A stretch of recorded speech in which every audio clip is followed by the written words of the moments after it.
ఆ రోజు మీరు 2 లక్షల ఉద్యోగాలు అన్నది వాస్తవమా కాదా? ఈరోజు 2 లక్షల ఉద్యోగాల సంగతి ఏంది అని అడిగితే ఒక మంత్రి 40,000 ఉద్యోగాలు ఇచ్చినామంటాడు, ఇంకో మంత్రి 50,000 ఉద్యోగాలు ఇచ్చినామంటాడు, ముఖ్యమంత్రి గారు 60,000 ఉద్యోగాలు ఇచ్చినామంటారు. ఇక పిసిసి అధ్యక్షులు ఆయన నేనేమన్నా తక్కువ, అరే మంత్రులంతా ఇంత చెప్పి నేను కూడా చెప్పాలి కదా అని ఆయన 10,000 యాడ్ చేసి ఆయన 70,000 చెప్పి ఒక వేలం పాట లాగా 40,000 ఇచ్చినాం, 50,000 ఇచ్చినాం, 60,000 ఇచ్చినాం, 70,000 ఇచ్చినాము.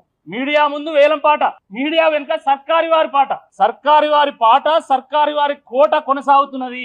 కానీ నిజంగా ఉద్యోగాలు మాత్రం ఇవ్వడం లేదు. మీరు ఈ మీ వాటా కోసమో పాట కోసమో ఉద్యోగాలకు దొంగ ముచ్చట్లు, ఉద్యోగస్తులకు నిరుద్యోగులకు దొంగ ముచ్చట్లు చెప్తే ఈరోజు నమ్మడానికి ఎవరు సిద్ధంగా లేరు. కేసీఆర్ గారు నోటిఫికేషన్లు వేస్తే, వారి ప్రభుత్వ హయాంలో పరీక్షలు నిర్వహిస్తే, ఫలితాలు ఇస్తే, కోడ్ వల్ల ఆ రోజు ఉద్యోగాలు ఇవ్వకపోతే ఆ ఉద్యోగాలు కూడా మేమే ఇచ్చినామంటాడు. మొత్తం ఇచ్చిందే మీరు 11,000, కానీ మేము 50,000 ఇచ్చినాం, 60,000 ఇచ్చినాం, 70,000 ఇచ్చినాం అని చెప్పి ఈరోజు మాట్లాడడం ఏదైతుందో నిజంగా విడ్డూరంగా ఉంది.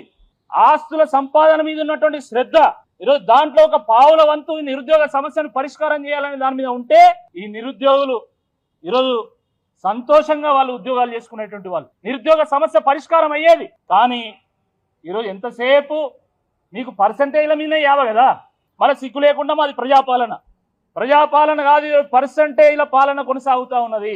కేవలం వీటితోనే కాదు, ఉద్యోగాల్లో కూడా గ్రూప్ 1 విషయంలో ఏం జరిగింది, డిఎస్సి స్పోర్ట్స్ కోటాలో ఏం జరిగింది, అవకతవకలు జరిగినాయి, గందరగోళానికి గురైనాయి, అన్ని కూడా ఏదో గోల్మాల్ అయింది అని చెప్పి మేము ఆరోపణ చేస్తే కూడా ఇప్పటి వరకు సమాధానం లేదు ప్రభుత్వం నుండి.